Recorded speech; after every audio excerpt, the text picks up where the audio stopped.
yaksendra ora rupa mangeses kadi angin pangsempal kaprapal selo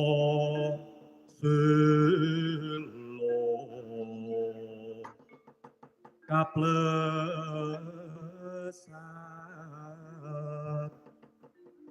soto lumayu mangungsi kagiat kakudu kang jogo jogo bumi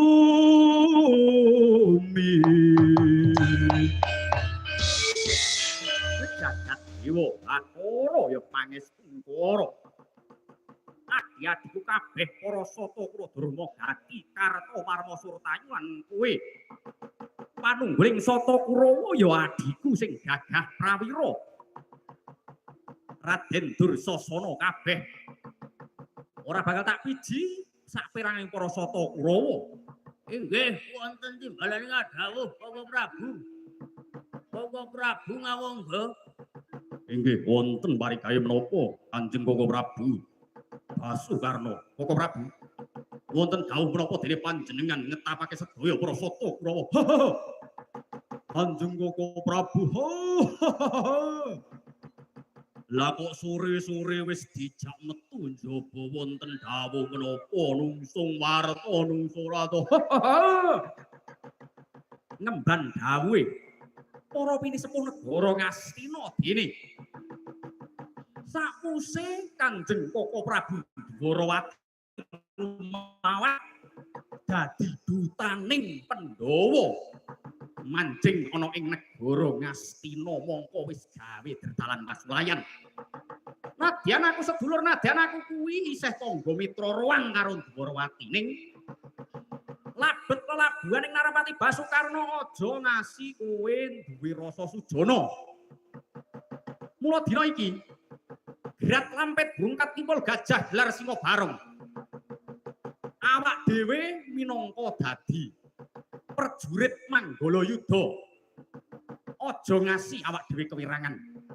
Yen perlu aja ngasi diserang.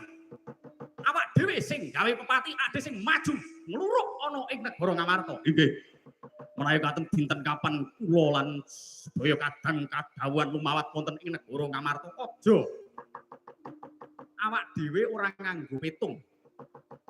Kekuataning Pandhawa kuwi sejatine ana ing Karang Kadimpel pamomonging para Pandhawa. Mula aja ade gepuk perang marang para adik-adikku para Pandhawa kuwi jenenge adewe kuwi soroh nyawa nyidam bandosa pramila.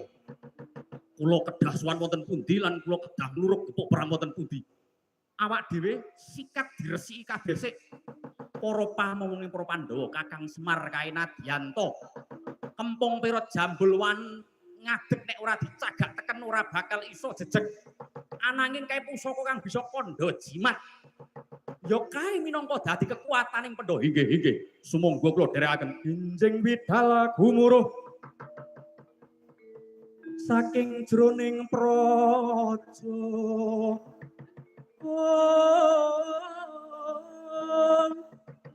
gunging kang palakoswa prabusananira lira surya wedalira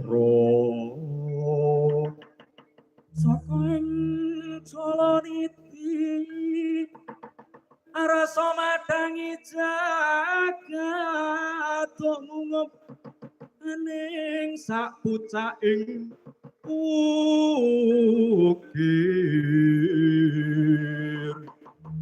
marabak bang sumirat keneng sorya ting sorya mega klawan gunung